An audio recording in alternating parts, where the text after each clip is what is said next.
we men have some catching up to do.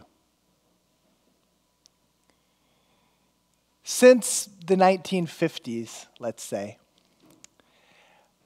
women in our society have been on a meteoric, expansionary ascent. Right? Their roles have changed so much since the time that, say, my mother was graduating from high school. They have so many different kinds of roles and responsibilities, and rightfully so. And in order to take on these new places in our world, they've had to expand their consciousness a lot.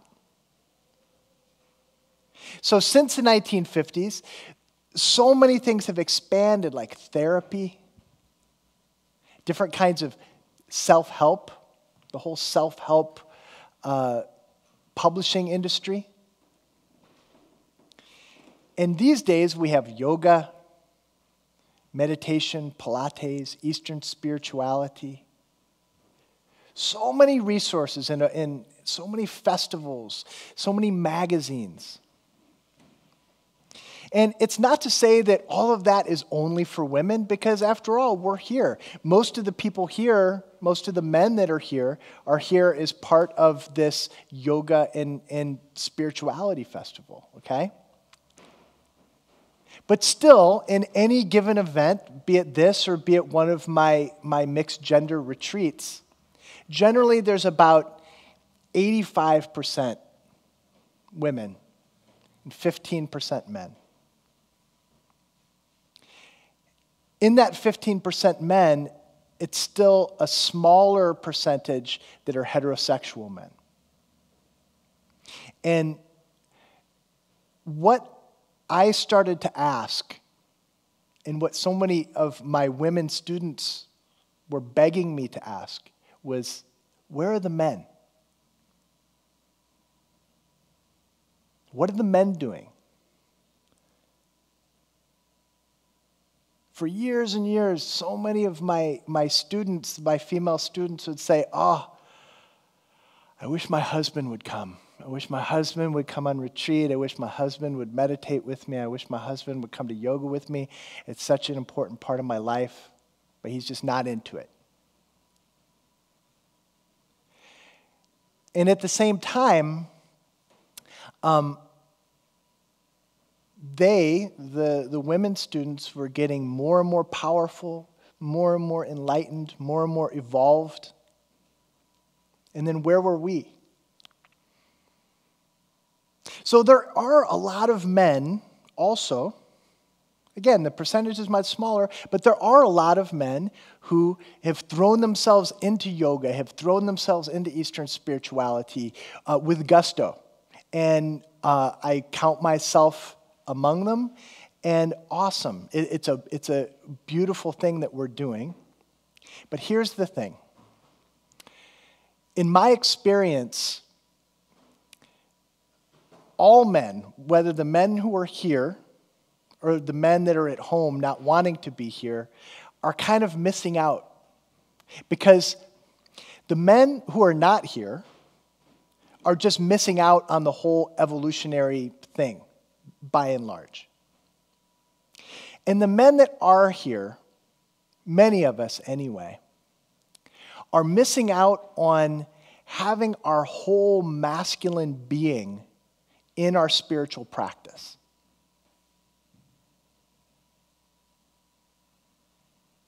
For many years, as an aspirant of yoga, as a teacher of yoga, as a student of meditation and the teachings of the East, I learned how to be something other than me. That's part of the training, right? You learn that I am not a body, I'm not a mind, I'm not my life. I am consciousness, right? Aham Brahmasmi. That's the yogic teaching. And I learned that, and I kind of got that. I was able to go there. But the whole time, I was missing out on this other part of myself, which was that I am a man. And I really landed in all of this, I won't say the hard way, but a little bit of the hard way as I came into my late 30s and then into my 40s and became a father. And all of a sudden, where it was required of me to bring forth these qualities that I guess you could say are traditionally masculine, and I wasn't totally sure how to do it. I remember the day that I found out that my child was a boy. I was leading a retreat in India, and my partner called me, and we had to have some tests done to make sure that the baby was healthy and everything, quite early on in the pregnancy. And I was talking on my little funky Indian cell phone, and I just wanted to know that the results were okay. We were sure that we were having a girl, and that was like no problem for me. You know, I knew women really well. I knew little girls. I had godchildren that were little girls. No big deal. Beautiful. I just wanted to know that she was going to be okay. So I hear this voice crackle over my little cell phone, and she says, "Your son is fine." Silence. She said, "Did you hear what I said?" And I said, and she said, "We're having a son.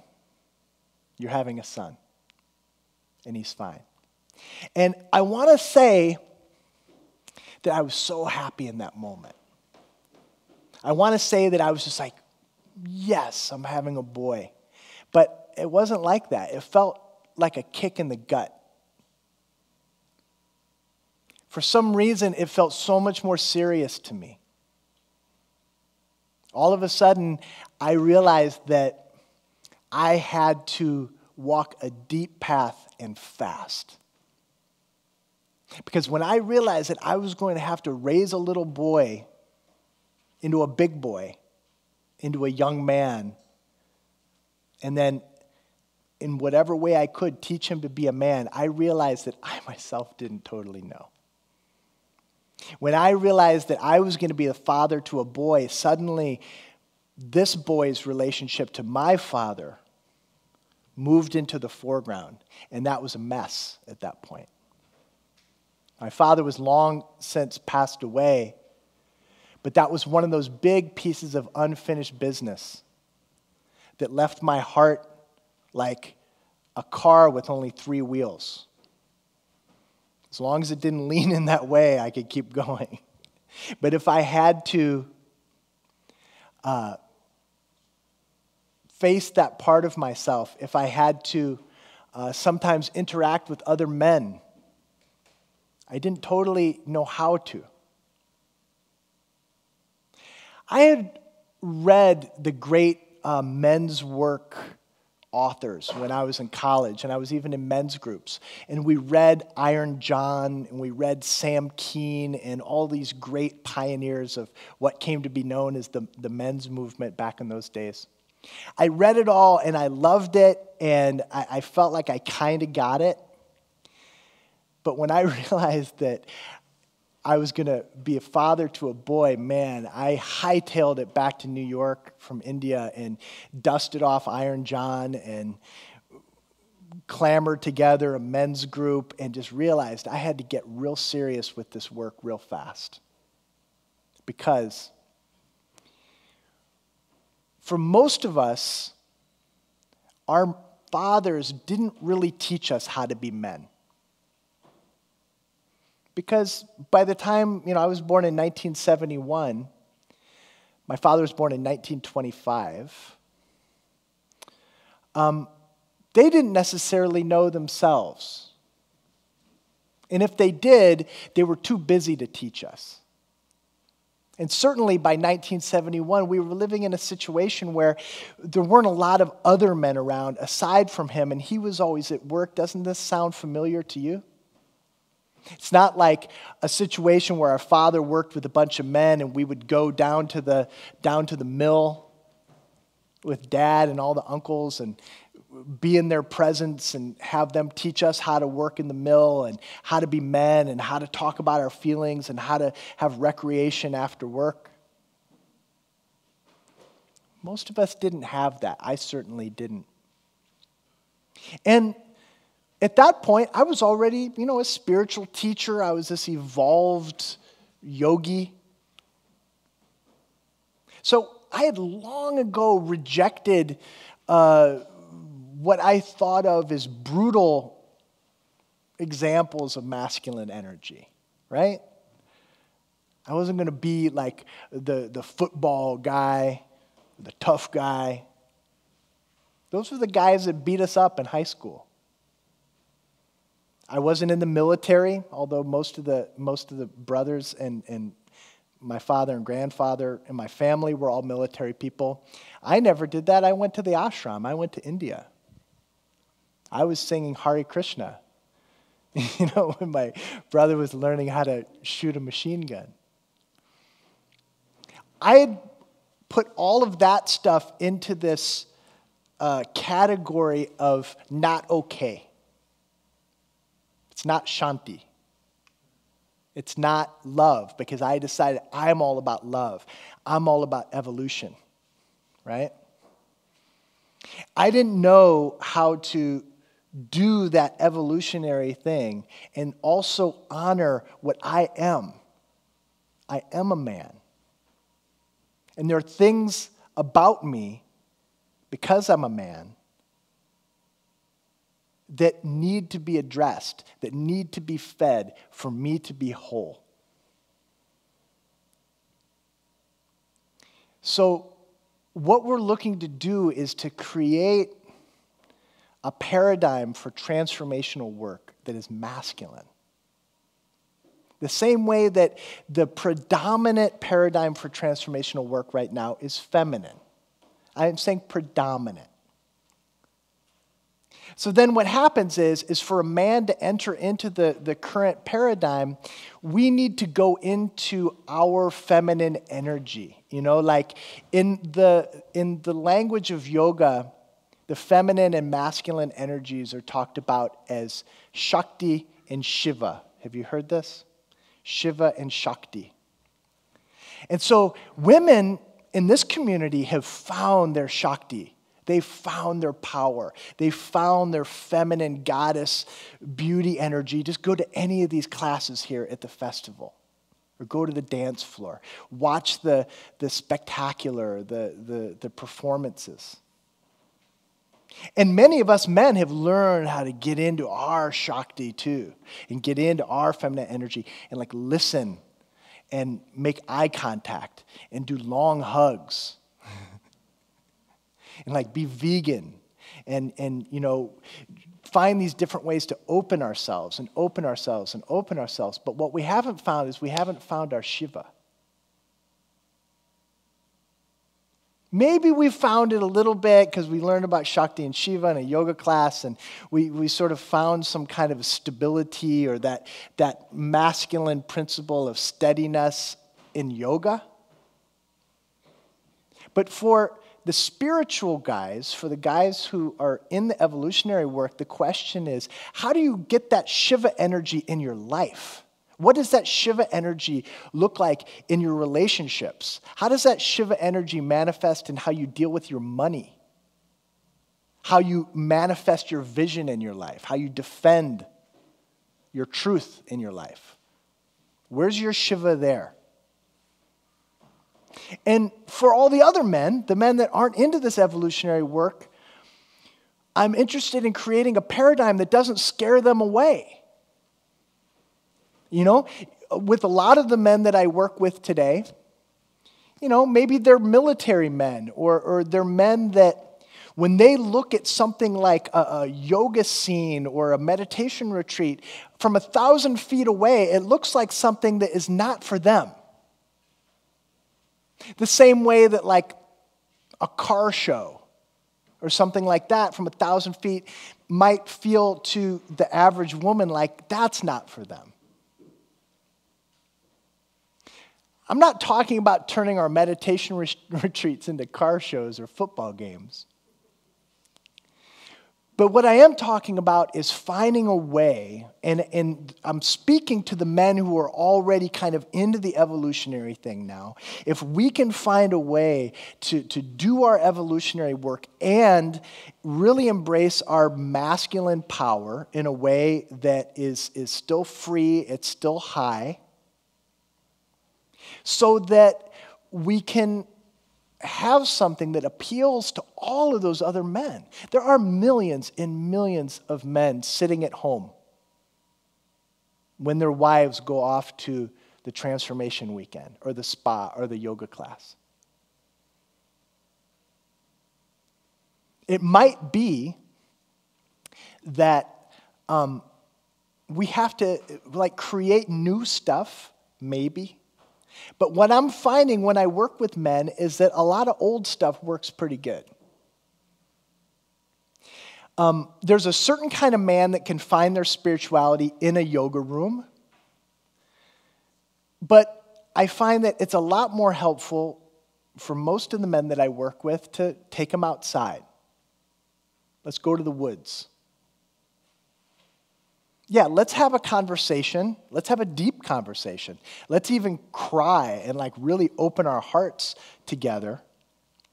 But let's walk into the woods, all gather a bunch of wood, build a fire, and then sit around that fire and have that conversation there.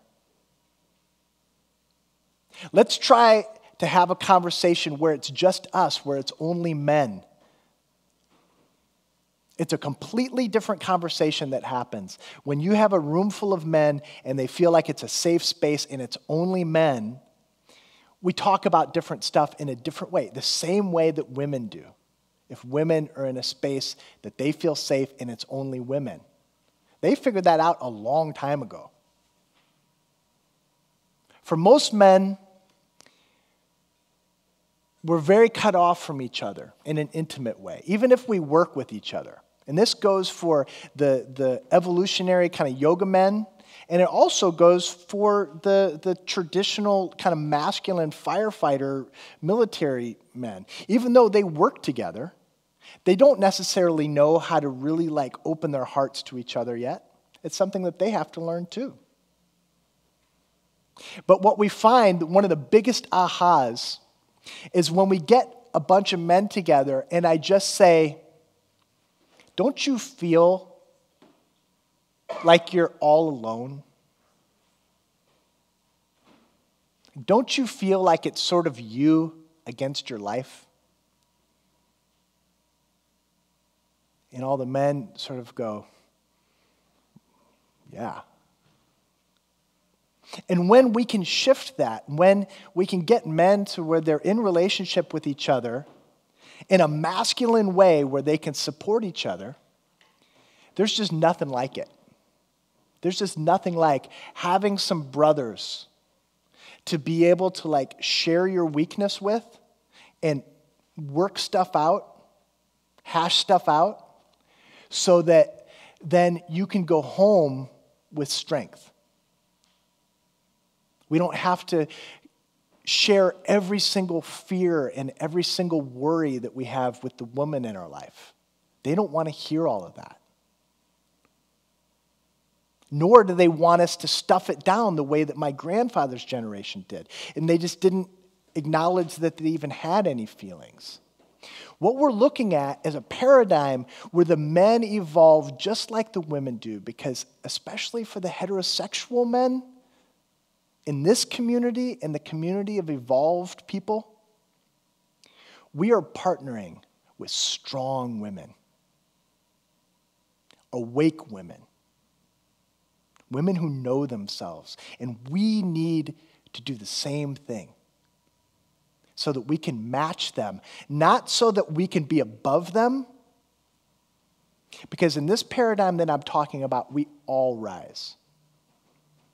All rise. Your community benefits because you're bringing your truth and your strength and your king energy into your world, whatever that is.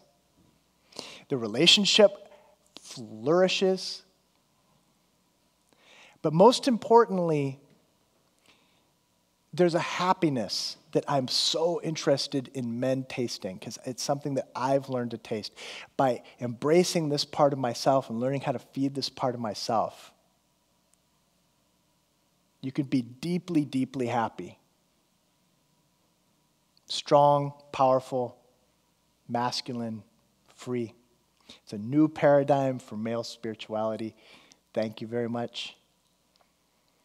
Thanks for coming.